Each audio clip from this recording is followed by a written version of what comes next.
오늘 우리에게 주시는 하나님의 말씀은 마가복음 1장 1절 말씀입니다.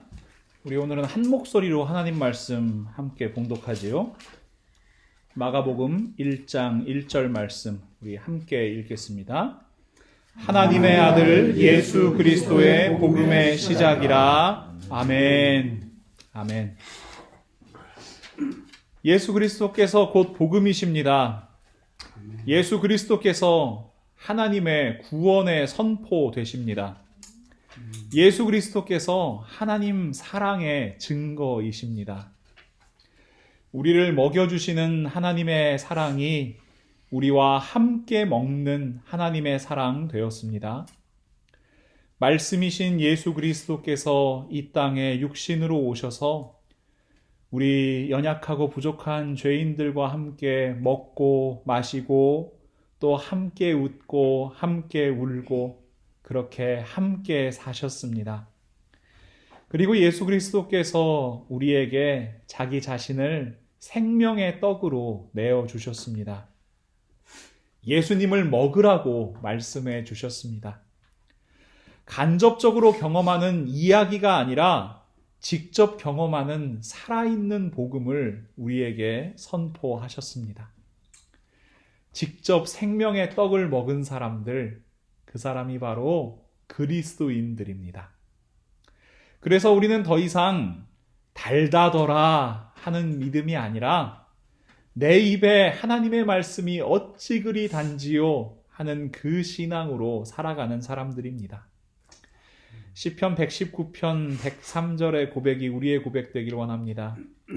주의 말씀의 맛이 내게 어찌 그리 단지요 내 입에 꿀보다 더 다나이다. 이 고백이 우리 모두의 고백입니다. 예수 그리스도께서 복음이라는 사실을 잊어버리면요, 우리가 자꾸 엉뚱한 것을 바라보게 돼요. 복음에 대한 가장 큰 오해 중에 하나가 뭐냐 하면 예수 그리스도의 가르침만이 복음이라는 제한적인 생각입니다. 다시 말하면 예수 그리스도를 통해서 선포된 말씀들, 예수 그리스도께서 전하신 메시지만이 복음이다 라는 생각이 복음에 대해서 많은 오해를 하게 됩니다. 복음이라는 단어가 원래 복된 소식, 기쁜 소식 이런 의미이기 때문에 그럴 수 있다는 생각이 드는데요. 물론 아주 틀린 생각은 아닙니다. 예수 그리스도의 메시지 역시 복음의 일부입니다. 그러나 그 메시지에만 집중하면요, 우리 하나님 아버지의 마음을 온전히 볼 수가 없습니다. 하나님께서 우리를 사랑하신다는 메시지를 전하기 위해 메신저 자체를 변화시키신 하나님의 역사를 볼 수 없게 되는 거지요.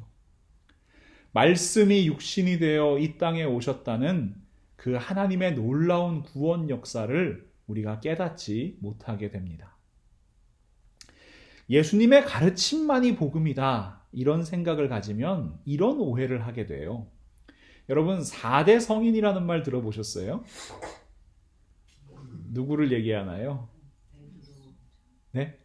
우리 이제 인류사 전체의 4대 성인을 이야기하면 보통 이제 공자, 그다음에 석가모니, 그다음에 소크라테스, 예수 이렇게 네 사람을 꼽아요. 이 인류의 역사에서 윤리와 사상에 아주 큰 영향을 미친 사람들이죠. 이런 시각으로 예수님을 바라보면 다른 세 사람들과 마찬가지로 예수님을 그냥 좋은 가르침을 전해준 스승, 이런 시각으로 보는 거지요. 예수님을 유대교 경전인 구약 성경을 새롭게 해석한 랍비 중에 한 사람이다. 이렇게 보는 시각입니다. 그런 해석을 바탕으로 새로운 어떤 이 종교인 기독교를 창시한 어떤 종교인으로 바라볼 수도 있는 거고요. 또 예수님께서 십자가에서 처형을 당했다는 사실 때문에 예수님을 실패한 혁명가로 보는 사람들도 존재합니다. 예수님께서는 급진적인 가르침 때문에 유대 종교 지도자들로부터 신성모독이라는 그런 비판을 들었고요. 또 그 당시에 그 팔레스타인 지방을 지배하고 있던 로마의 권력에 의해서 십자가에 못 박히신 분이시죠. 이런 시각들은 예수님을 철저하게 사람으로만 보는 시각입니다. 여러분 혹시 제퍼슨 바이블이라는 말 들어보셨어요? 미국의 제3대 대통령이었던 토머스 제퍼슨이 편집한 성경입니다. 토머스 제퍼슨은 1776년에 미국의 독립선언서를 작성한 걸로 굉장히 유명한 사람이에요. 여러 나라의 이 민주주의의 근간을 만든 문서라고 평가를 받는데요. 그런데 토머스 제퍼슨이라는 사람이 새로운 성경을 만들었다는 것은 우리에게 별로 알려져 있지 않지요. 이 토머스 제퍼슨은 복음서에서요, 예수님의 가르침만을 골라내서 새로운 성경을 편집해냅니다. 나사렛 예수의 삶과 도덕이라는 제목의 책인데 이것을 가리켜서 보통 제퍼슨 바이블이라고 불러요. 그런데 이 제퍼슨 바이블을 살펴보면요, 예수님의 신성에 대한 부분이 다 빠져 있습니다. 예수님의 족보 있지요? 제퍼슨 바이블에는 없습니다. 동정녀 탄생? 없습니다. 무리를 걸으신 기적, 오병이어의 기적, 나사로를 다시 살리신 기적, 모두 제퍼슨 바이블에서는 빠져 있습니다. 결정적으로 제퍼슨 바이블에는 예수님의 부활과 승천에 대한 기록이 빠져 있어요.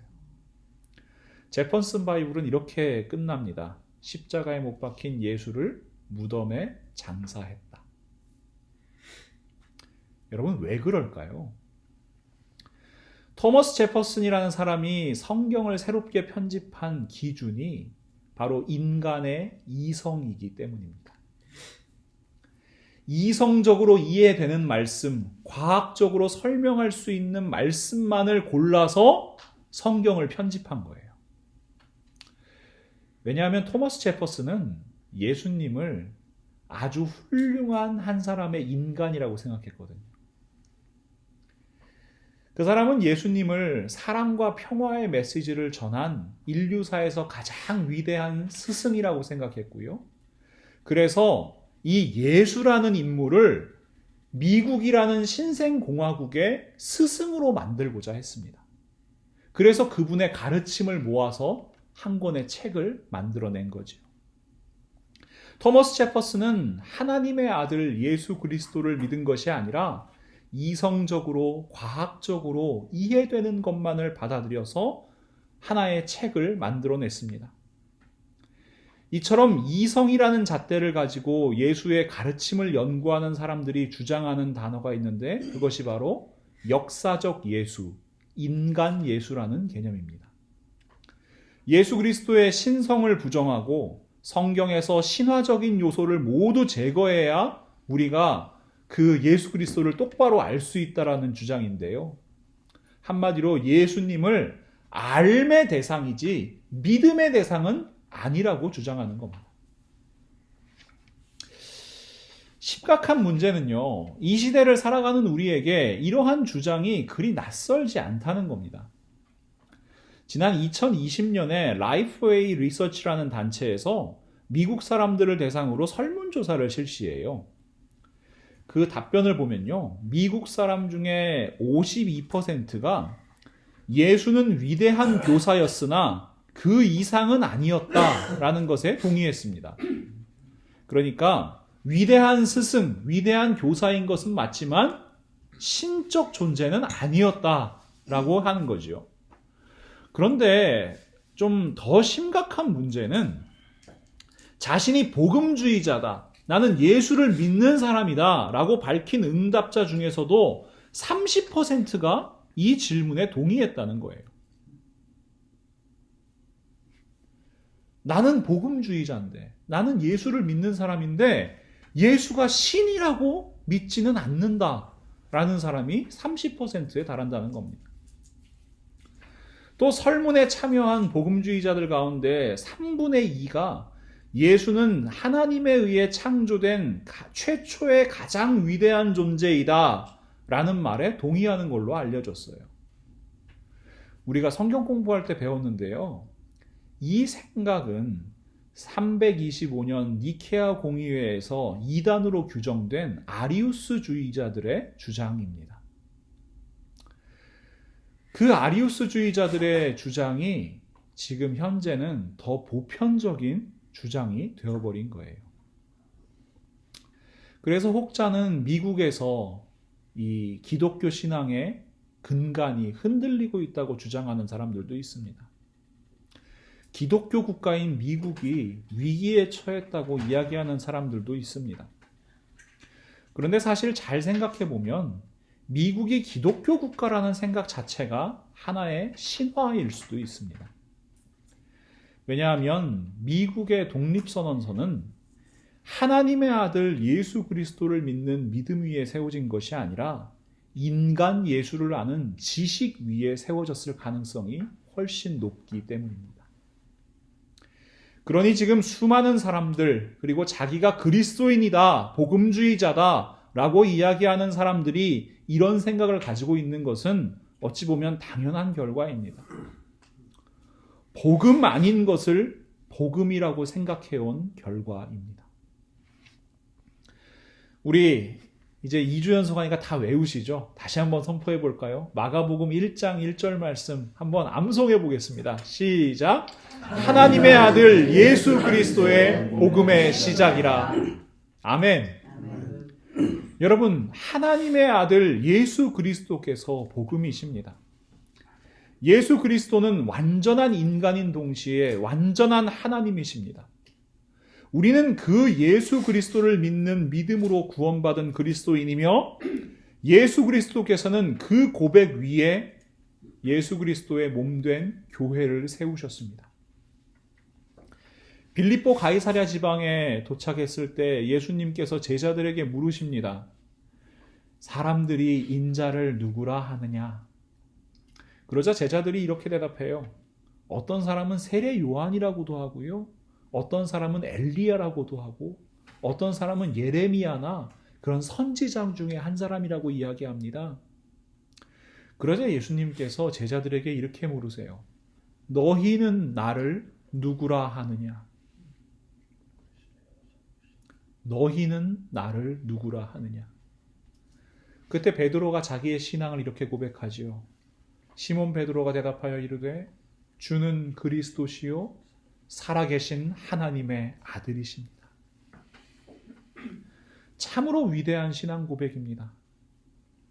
예수님은 단지 하나님의 메시지를 전하는 메신저가 아니라 복음 그 자체이십니다. 예수님은 살아계신 하나님의 아들이십니다. 예수님이 하나님이십니다. 고백하는 겁니다. 예수 그리스도께서 그 위대한 신앙 고백 위에 교회를 세우십니다. 마태복음 16장 17절과 18절 말씀입니다. 예수께서 대답하여 이르시되 바요나 시모나 내가 복이 있도다. 이를 내게 알게 한 이는 혈육이 아니요 하늘에 계신 내 아버지시니라. 또 내가 내게 이르노니 너는 베드로라. 내가 이 반석 위에 내 교회를 세우리니 음부의 권세가 이기지 못하리라. 예수 그리스도께서 어디에 교회를 세우십니까? 예수께서 그리스도이십니다. 예수께서 하나님의 아들이십니다. 고백하는 이 위대한 신앙 고백 위에 예수님께서는 교회를 세우십니다. 지금 이 시간 예수님께서 우리 한 사람 한 사람에게도 물으십니다. 우리 라이프 철치에게도 물으십니다. 너희는 나를 누구라 하느냐? 너희는 나를 누구라 하느냐? 이 질문에 무엇이라고 대답하는지가 참된 그리스도인인지 참된 교회인지를 분명히 드러내주기 때문입니다. 초대교회로부터 이 질문은 그리스도이신의 신앙과 교회의 정체성을 묻는 근본적인 물음이었습니다. 예수 그리스도를 도대체 누구라고 하는지, 예수 그리스도께서 복음이심을 믿는지, 예수 그리스도께서 완전한 인간이시며 완전한 하나님이심을 믿는지. 그래서 사도 바울은요, 로마 지역 교회에 있는 성도들에게 보내는 로마서를 이렇게 시작합니다. 예수 그리스도의 종 바울은 사도로 부르심을 받아 하나님의 복음을 위하여 택정함을 입었으니 이 복음은 하나님이 선지자들을 통하여 그의 아들에 관하여 성경에 미리 약속하신 것이라. 그의 아들에 관하여 말하면 육신으로는 다윗의 혈통에서 나셨고 성결의 영으로는 죽은 자들 가운데서 부활하사 능력으로 하나님의 아들로 선포되셨으니 곧 우리 주 예수 그리스도시니라. 사도 바울은 분명히 선포합니다. 예수 그리스도께서 하나님께서 약속하신 복음이라고요. 그리고 바울은 하나님께서 예수 그리스도를 통해 드러내신 복음의 두 가지 속성, 즉 예수 그리스도의 인성과 예수 그리스도의 신성을 명확하게 이야기합니다. 바로 예수의 복음과 그리스도의 복음입니다. 우리 예수 그리스도라는 표현은 너무나 익숙하지요. 마치 성과 이름을 같이 부르는 것처럼 예수 그리스도 너무나 익숙한 표현입니다. 그런데 잘 살펴보면 이 예수 그리스도라는 표현은 예수라는 단어와 그리스도라는 단어를 함께 사용하는 거예요. 그렇다면 여러분, 예수의 복음, 그리스도의 복음을 통해 말씀하시는 우리 하나님 아버지의 마음은 무엇일까요? 먼저 예수의 복음입니다. 로마서 1장 3절 말씀을 다시 읽어드릴게요. 그의 아들에 관하여 말하면 육신으로는 다윗의 혈통에서 나셨고, 예수님은 육신으로 이 땅에 오신 분이십니다. 예수는 이 땅에 오신 예수님의 이름입니다. 마태복음 1장 21절 말씀을 세번역으로 보면요, 마리아가 아들을 낳을 것이니 너는 그 이름을 예수라고 하여라. 그가 자기 백성을 그들의 죄에서 구원하실 것이다. 사실 예수라는 이름은 그 당시에 상당히 흔한 이름이었습니다. 히브리어로는 예수아라고 하는데요. 이 예수아는 여호와는 나의 구원이시다 라고 하는 여호수아라는 이름을 좀 짧게 부르는 이름입니다. 예수님을 나사렛 예수라고 하잖아요. 예수가 흔한 이름이었던 만큼 이 사람은 나사렛이라는 동네에 사는 예수다 라는 의미로 나사렛 예수라고 부르는 거죠. 그런데 여러분, 예수의 복음을 앞서 말씀드린 역사적 예수나 인간 예수와 혼동하셔서는 안 됩니다.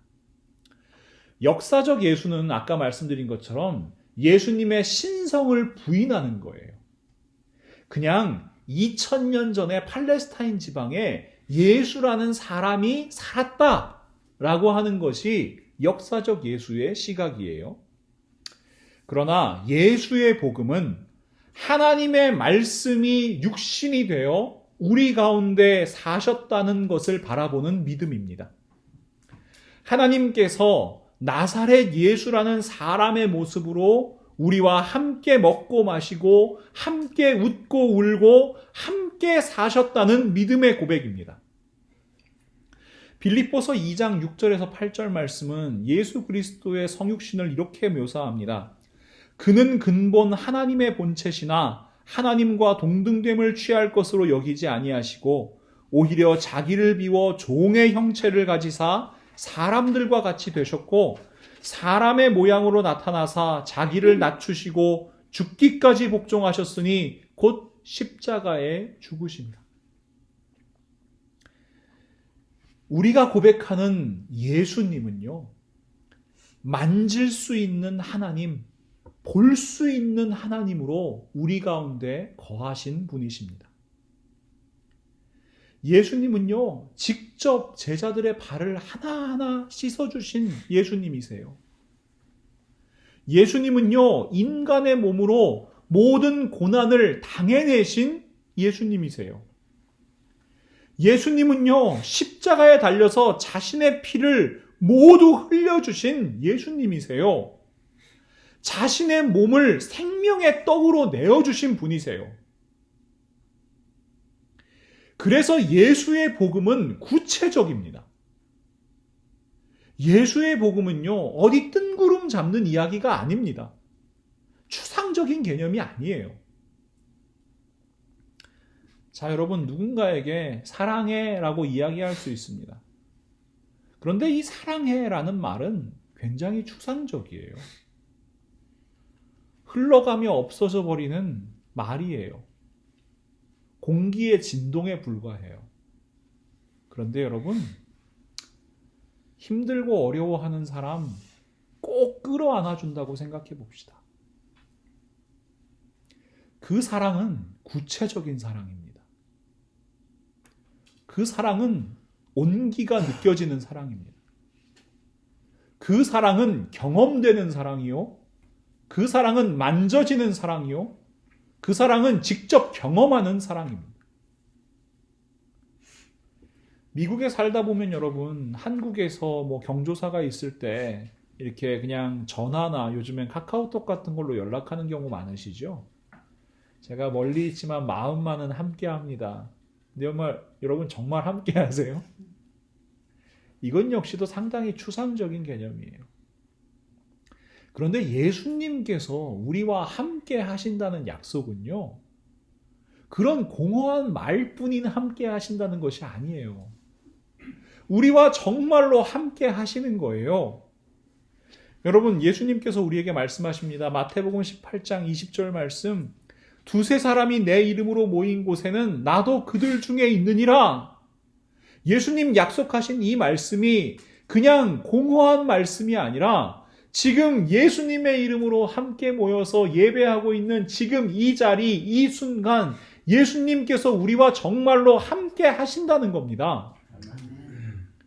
마태복음 28장 18절부터 20절 말씀, 예수께서 나와 말씀하여 이르시되 하늘과 땅의 모든 권세를 내게 주셨으니 그러므로 너희는 가서 모든 민족을 제자로 삼아 아버지와 아들과 성령의 이름으로 세례를 베풀고 내가 너희에게 분부한 모든 것을 가르쳐 지키게 하라. 볼지어다 내가 세상 끝날까지 너희와 항상 함께 있으리라. 여러분, 우리가 예수님의 말씀을 공부하고 그 사랑과 은혜를 전하고 그 복음의 기쁜 소식을 나누는 삶을 살아갈 때 예수님께서 우리와 항상 함께 하신다는 거예요. 예수님께서 말씀하시잖아요. 느껴라가 아니라 볼지어다 내가 너희와 세상 끝날까지 함께 있겠다.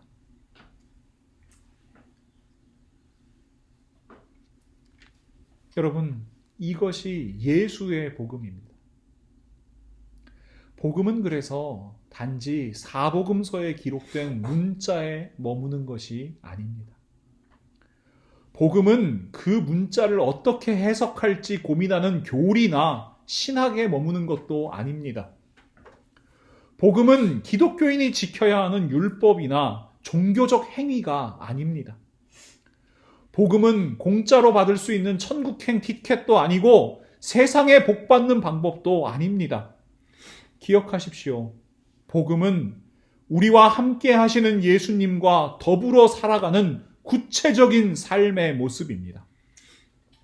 예수의 복음은 예수님과 함께 이 땅 가운데 하나님 나라를 이루어가는 거룩한 성도들의 삶 그 자체입니다. 마태복음 6장 9절과 10절에 예수님께서 이렇게 기도하라고 가르치십니다. 하늘에 계신 우리 아버지여, 이름이 거룩히 여김을 받으시오며 나라가 임하시오며 뜻이 하늘에서 이루어진 것 같이 땅에서도 이루어지이다. 이 기도가 추상적인 기도에 그치지 아니하고 이 기도가 이 땅 가운데 구체적으로 이루어질 수 있도록 우리 모두는 예수 그리스도의 심장 가지고 예수님의 손과 발이 되어 삶의 자리에서 사랑의 십자가, 구원과 생명의 십자가, 순종과 헌신의 십자가 세워가는 겁니다. 우리가 살아가는 한 사람 한 사람 삶의 자리가 예배의 자리요 하나님의 거룩한 교회 될 수 있도록 그렇게 살아가는 것, 그것이 바로 예수의 복음입니다. 하나님의 말씀이 우리의 육신이 되고 하나님의 말씀이 우리의 삶이 되는 놀라운 역사가 바로 예수의 복음입니다. 사람의 모습으로 이 땅에 오신 하나님께서 몸소 보여주신 복음이 예수의 복음이라면 그리스도의 복음은 무엇일까요? 로마서 1장 4절 말씀을 다시 한번 읽어드립니다. 성결의 영으로는 죽은 자들 가운데서 부활하사 능력으로 하나님의 아들로 선포되셨으니 곧 우리 주 예수 그리스도시라. 그리스도라는 단어는 히브리어 메시아를 헬라어로 번역한 단어입니다. 메시아는 기름을 붓다라는 뜻의 마샤흐에서 유래한 단어로 기름 부음 받은 자라는 의미입니다. 하나님께서 다윗을 왕으로 택하시는 장면을 한번 살펴보겠습니다. 사무엘상 16장 1절과 12절 13절 말씀입니다. 여호와께서 사무엘에게 이르시되 내가 이미 사울을 버려 이스라엘 왕이 되지 못하게 하였거늘 내가 그를 위하여 언제까지 슬퍼하겠느냐? 너는 뿔에 기름을 채워 가지고 가라. 내가 너를 베들레헴 사람 이새에게로 보내리니 이는 내가 그의 아들 중에서 한 왕을 보았느니라 하시는지라. 이에 사람을 보내어 그를 데려오매 그의 빛이 붉고 눈이 빼어나고 얼굴이 아름답더라. 여호와께서 이르시되 이가 그니 일어나 기름을 부으라 하시는지라. 사무엘이 기름 뿔병을 가져다가 그의 형제 중에서 그에게 부었더니 그날 이후로 다윗이 여호와의 영에 크게 감동되니라.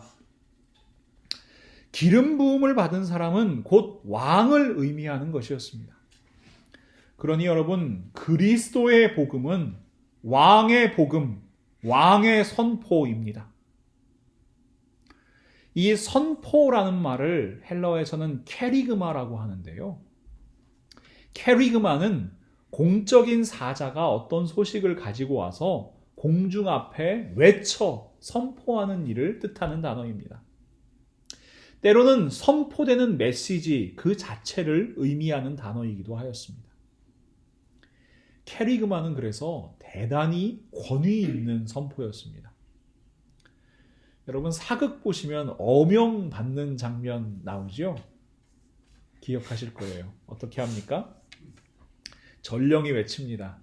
어명을 받으라! 그럼 어떻게 해요? 다 같이 절을 해요. 이 그냥 글자가 적혀있는 두루마리일 뿐이잖아요. 이 두루마리 앞에서 다 절을 합니다. 그리고 납작 엎드려서 그 말을 들어요. 자, 낭독이 끝나면 명령을 받은 사람들이 다 어떻게 얘기해요? 어명을 받들겠사옵니다. 이렇게 얘기하면서 그 말에 권위가 생기는 거죠. 여러분, 왕의 선포라는 것은 절대적인 권위를 가진 것입니다. 그리고 예수 그리스도는 왕 중의 왕이십니다. 빌립보서 2장 9절에서 11절 말씀, 사람으로 오신 예수 그리스도께서 십자가에 못 박혀 죽으시기까지 순종함으로 말미암아 하나님께서 그 이름을 어떻게 존귀하게 하시는지 이렇게 선포합니다. 이러므로 하나님이 그를 지극히 높여 모든 이름 위에 뛰어난 이름을 주사 하늘에 있는 자들과 땅에 있는 자들과 땅 아래에 있는 자들로 모든 무릎을 예수의 이름에 꿇게 하시고 모든 입으로 예수 그리스도를 주라 시인하여 하나님 아버지께 영광을 돌리게 하셨느니라. 우리가 예수 그리스도를 믿는다라고 하는 것은 단지 그분의 존재나 그분의 가르침에 대해 지적으로 동의한다는 의미가 아닌 겁니다. 예수 그리스도를 믿는다는 것은 예수 그리스도의 선포, 왕의 선포, 캐리그마에 전적으로 복종하겠다는 것을 뜻하는 의미입니다. 그 구원의 선포, 그 생명의 선포 앞에 우리 모두 엎드리는 거예요. 그리고 예수 그리스도께서 나의 주님이시요 나의 왕이라고 고백하는 겁니다. 나는 더 이상 내가 아니라 예수 그리스도의 종입니다 라고 고백하는 것이 예수 그리스도를 믿는다라는 고백입니다. 그래서 사도 바울은요, 복음을 믿는 자들의 삶에 대해, 그리스도인들의 삶에 대해 이렇게 이야기합니다. 로마서 14장 7절과 8절 말씀입니다. 우리 중에 누구든지 자기를 위하여 사는 자가 없고 자기를 위하여 죽는 자도 없도다. 우리가 살아도 주를 위하여 살고 죽어도 주를 위하여 죽나니 그러므로 사나 죽으나 우리가 주의 것이로다. 이 추상적인 말씀을 좀 더 구체화해서 사도 바울은 이렇게 얘기합니다. 디모데후서 2장 3절과 4절 말씀입니다. 너는 그리스도 예수의 좋은 병사로 나와 함께 고난을 받으라. 병사로 복무하는 자는 자기 생활에 얽매이는 자가 하나도 없나니 이는 병사로 모집한 자를 기쁘게 하려 함이라. 그리스도의 복음을 믿는 자들, 예수 그리스도를 나의 주, 나의 하나님, 나의 왕으로 고백하는 자들의 삶은 군인과 같은 삶이라는 거예요. 군인이 임무를 수행하는 데 필요한 것 무엇입니까? 상관의 명령에 절대 복종하는 겁니다.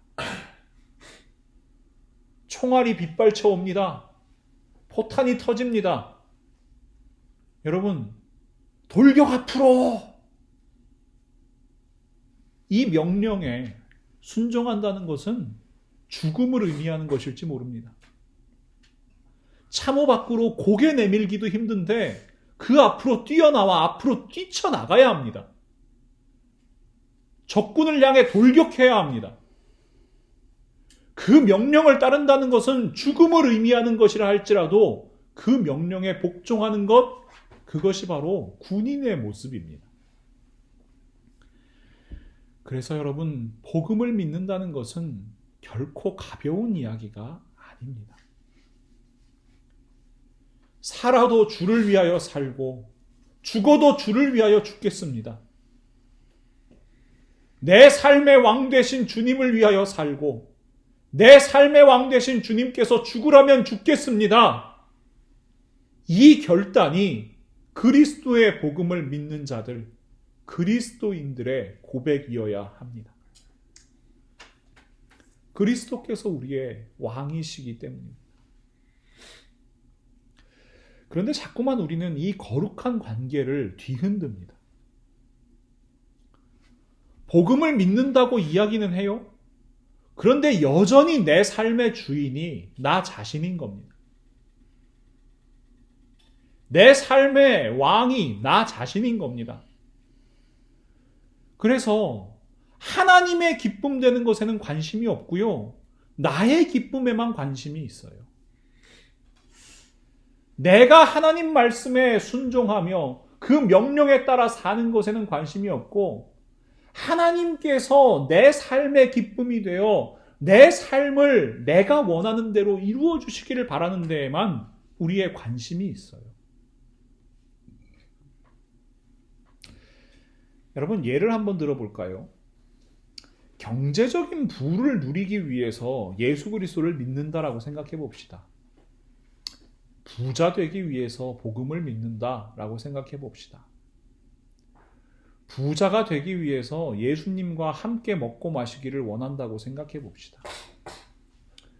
그렇다면 여러분, 그 식탁에 다른 사람 앉아 있어도 괜찮지 않을까요? 여러분, 그 워렌 버핏과 함께하는 점심 식사라는 거 들어보셨어요? 이 세계적인 투자 회사인 버크셔 해서웨이라는 그룹의 회장인 워렌 버핏은 한 20년 동안 이런 이벤트를 개최를 했어요. 자기와 점심 식사를 함께 하는 것을 걸어놓고 경매를 붙이는 겁니다. 그래서 그 경매에 낙찰된 사람과 함께 점심 식사를 하는 거예요. 이게 2019년에 최고가를 달성했는데 여러분, 그 사람하고 함께 점심 먹는 가격이 456만 7,888달러에 낙찰이 됐습니다. 근데 재밌는 건요, 이렇게 낙찰이 됐다고 해도요, 밥값은 내가 내고 먹는 거예요. 워렌 버핏이 밥값을 내는 게 아닙니다. 근데 여러분, 그냥 밥 한 끼 먹는 자리 아닌 것을 우린 다 알아요.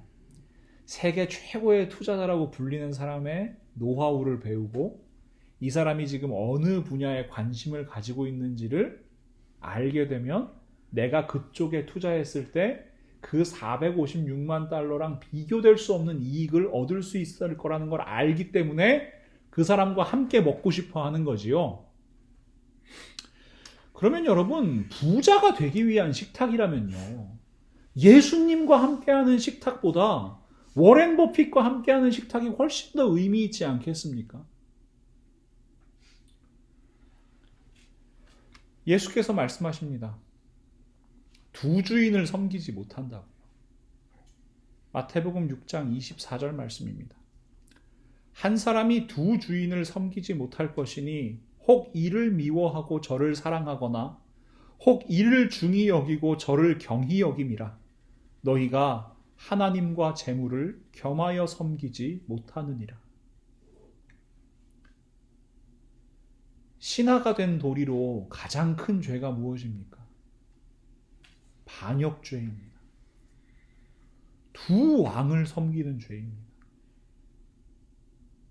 근데 우리는 너무나 자연스럽게 두 왕을 섬기며 살아가고 있는지 모릅니다. 하나님만 섬기는 것 아니라 하나님도 섬기고 재물도 섬기고 권력도 섬기고 믿을 만한 사람도 섬기며 그렇게 하루하루의 삶을 살아갑니다.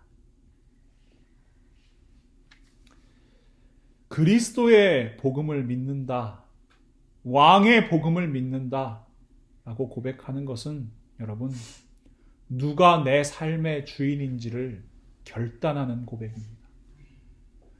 더 이상 두 주인 사이에서, 두 왕 사이에서 머뭇머뭇하는 신앙이 아니라, 양다리 걸치는 신앙이 아니라, 나는 예수 그리스도로 사는 사람이요, 나는 예수 그리스도로 죽을 수 있는 사람이요 고백하는 것, 그것이 바로 그리스도의 복음입니다. 그러니 여러분, 이제 고백하십시오. 내 삶의 주인이 누구이신지, 내 삶의 왕이 누구이신지 고백하십시오. 사랑하는 믿음의 동역자 여러분, 지금 이 시간 왕이신 예수 그리스도께서 우리와 함께 살자고 말씀하십니다. 참된 복음 믿으십시오. 더 이상 헷갈리지 마십시오. 하나님의 아들 예수 그리스도의 복음을 믿으십시오. 예수의 복음과 그리스도의 복음, 세상 끝날까지 우리와 함께 하시는 예수님, 우리와 함께 이 땅 가운데 하나님 나라 이루시기를 원하시는 예수님과 함께 살아가십시오. 그리고 내 삶의 주인이 예수 그리스도이심을 고백하고 그 왕의 선포에 순종하는 삶을 살아가십시오. 어명을 받들어 그 마음을 기쁘게 하는 삶, 살아도 그리스도와 함께 살고 죽어도 그리스도와 함께 사는 삶, 그 삶을 결단하십시오. 그때 우리는 참된 승리를 전하는 복음의 사자로 살아갈 수 있습니다. 복음, 여러분, 유앙겔리온이라는 단어가 원래 좋은 소식, 전쟁에서 이긴 승전보를 전하는 사람, 이런 뜻이라는 것 지난 시간에 우리 같이 배웠잖아요. 복음은요, 이미 세상을 이기신 왕, 세상에 대해 승리하신 예수 그리스도의 승전보를 전하는 거예요. 요한복음 16장 33절 말씀에 이렇게 말씀하십니다. 예수님께서 이것을 너희에게 이르는 것은 너희로 내 안에서 평안을 누리게 하려 함이라. 세상에서는 너희가 환난을 당하나 담대하라. 내가 세상을 이기었노라. 하나님의 아들 예수 그리스도께서 십자가로 말미암아 죄와 사망과 율법의 권세를 이기셨습니다. 모든 어둠의 권세를 이기셨습니다. 그 이기신 왕이 우리의 왕 예수 그리스도이십니다. 그리고 예수님께서 우리에게 말씀하시는 거예요. 함께 싸우자고요. 함께 이기자고요. 요한일서 5장 4절과 5절 말씀이에요. 무릇 하나님께로부터 난 자마다 세상을 이기느니라. 세상을 이기는 승리는 이것이니 우리의 믿음이니라. 예수께서 하나님의 아들이심을 믿는 자가 아니면 세상을 이기는 자가 누구냐? 복음을 믿는 사람들, 하나님의 아들을 믿는 사람들, 그 사람들이 세상을 이기는 사람들이요, 이미 세상을 이기고 그 이기신 예수 그리스도와 함께 이 땅을 살아가는 사람들이라는 선포입니다. 여러분, 예수님께서 오늘 우리에게 말씀하시는 겁니다. 함께 싸우자, 함께 이기자, 함께 기뻐하자, 함께 살아가자. 이 삶이야말로 정말로 복된 삶임을 기억하십시오. 허탄한 것에 마음 두지 마시고요, 이 삶이 정말 복된 삶임을 고백하시고 그 복음으로 살아가는 삶, 그 복음을 전하는 삶 살아가십시오. 이사야 선지자가 이 복된 삶을 이렇게 선포합니다. 이사야 52장 7절 말씀입니다. 좋은 소식을 전하며 평화를 공포하며 복된 좋은 소식을 가져오며 구원을 공포하며 시온을 향하여 이르기를 내 하나님이 통치하신다 하는 자의 산을 넘는 발이 어찌 그리 아름다운가. 여러분, 산을 넘을 때 힘들 수 있습니다. 마라톤 광야의 승리를 아테네에 전하기 위해서 42.195km를 달려가는 그 병사, 얼마나 힘들었을까요? 얼마나 지치고 힘들었으면 도착해서 그 소식을 전한 다음에 그 자리에서 절명했을까요? 그러나 여러분, 우리는 그 기쁜 소식을 전하는 삶이 얼마나 아름다운지 아는 사람들입니다. 그 기쁜 소식을 전해야 하는 사람들의 삶이 얼마나 간절해야 하는지를 아는 사람들입니다. 그러니 우리 복음으로 살고 복음을 증거하는 사람들을 됩시다. 아무리 힘들고 어렵더라도 포기하지 않고 그 복음의 삶 살아내는 우리 모두가 되었으면 좋겠습니다. 그리고 예수 그리스도와 함께하는 우리 모두의 발걸음이 그 누구보다 아름다운 삶의 발걸음 될 수 있기를 우리 예수님의 이름으로 간절히 축원합니다. 하나님, 참 감사합니다. 오늘도 하나님의 말씀으로 저희에게 말씀하여 주심을 감사합니다. 점점 어두워져가는 세상을 바라봅니다. 거짓 복음이 넘쳐나는 세상입니다. 복음 아닌 것이 복음인 척하는 세상입니다. 하나님, 그래서 많은 것들이 무너져 갑니다. 저희들 이 땅을 위하여 기도하게 하시고 이 어둠의 세상을 위하여 저희들 정말 선한 싸움을 감당하는 사람들 되게 하여 주시옵소서. 하나님께서 저희들 한 사람 한 사람을 군사로 부르셨습니다. 하나님의 복음을 믿는, 예수 그리스도의 복음을 믿는 군사로 부르셨습니다. 그러니 저희들 이 시간 결단하게 하여 주시옵소서. 살아도 주를 위하여 살고 죽어도 주를 위하여 죽는 사람들 되게 하여 주시옵소서. 예수 그리스도의 복음을 위하여 사는 사람들 되게 하여 주시옵소서. 저희들이 세상의 빛과 세상의 소금 되어 이 어두운 세상 밝혀나가게 하시고 썩어져가는 세상, 하나님 더 이상 부패하지 아니하도록, 맛을 잃지 아니하도록 하나님 저희들 한 사람 한 사람의 삶을 사용하여 주시옵소서. 저희들 이 땅 가운데 나아갈 때 여러 가지 어려움들이 있을 줄 압니다. 하지만 저희들 언제나 예수 그리스도와 함께 있음을 믿습니다. 예수 그리스도께서 저희들 함께 하심을 믿습니다. 저희들과 함께 싸우고 계신 분이 예수님이심을 믿습니다. 저희들 그 믿음으로 승리하게 하시고 그 믿음으로 다시 한번 일어나는 아름다운 그리스도인의 삶 살아가게 하여 주시옵소서. 예수님의 이름으로 간절히 기도합니다. 아멘.